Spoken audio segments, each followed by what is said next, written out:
Bismillahirrahmanirrahim. Assalamualaikum warahmatullahi wabarakatuh. Kembali lagi saya Nurul Uyun dengan NIM 90512 jurusan Perbankan Syariah. Di sini kita bahas tentang ekonomi moneter Islam di masa depan. Nah, di dalam era perkembangan teknologi dan globalisasi, ekonomi moneter Islam akan menjadi bagian penting dalam sistem global. Selanjutnya, tinjauan sistem moneter saat ini. Yang pertama, uang kertas dan uang digital. Nah, uang kertas dan uang digital saat ini menjadi bagian penting dalam sistem moneter di seluruh dunia, namun cenderung tidak stabil. Nah, yang kedua, peran bank sentral. Nah, bank sentral dalam sistem ekonomi saat ini menentukan nilai inflasi dalam mata uang yang digunakan. Yang ketiga, kritik terhadap sistem moneter saat ini. Nah, sistem moneter saat ini dinilai tidak stabil, rawan terhadap krisis ekonomi dan lebih menguntungkan pihak-pihak tertentu. Selanjutnya, peluang penggunaan mata uang emas sebagai mata uang global. Yang pertama, keuntungan menggunakan emas. Emas stabil nilainya dipandang dari waktu ke waktu dan terbebas dari pengaruh kebijakan bank sentral negara lain.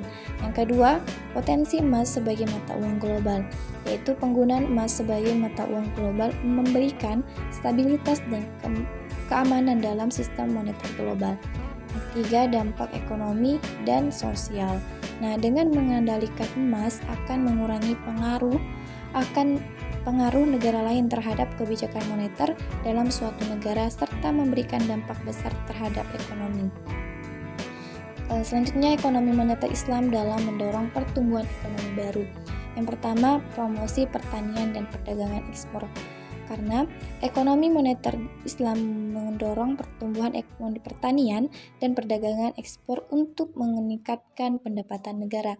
Yang kedua, menciptakan investasi produktif, yaitu ekonomi moneter Islam berusaha menciptakan investasi produktif dan mencegah spekulasi. Dan yang ketiga, pengembangan keuangan syariah. Ekonomi moneter Islam mengembangkan keuangan syariah untuk mengurangi pengaruh spekulasi dan pembangunan ketahanan ekonomi. Nah, selanjutnya kesimpulan pembahasan ini yaitu stabilitas apresiasi mata uang. Nah, emas dan sistem moneter Islam memberikan stabilitas apresiasi mata uang dalam jangka waktu yang panjang. Yang kedua, minus spekulasi. Kenapa? Sistem moneter Islam mengurangi risiko spekulasi dan menjaga ketahanan sistem moneter global. Dan terakhir ini mendorong pertumbuhan ekonomi baru. Sistem keuangan Islam dapat mendorong pertumbuhan ekonomi. Nah, bagian penutup, dalam sistem moneter saat ini, kebijakan moneter Islam stabil dan rawan terhadap krisis ekonomi. Oleh karena itu, ekonomi moneter Islam harus menjadi solusi global dalam sistem ekonomi masa depan. Mungkin cukup sekian, semoga materi ini bermanfaat bagi kita semua.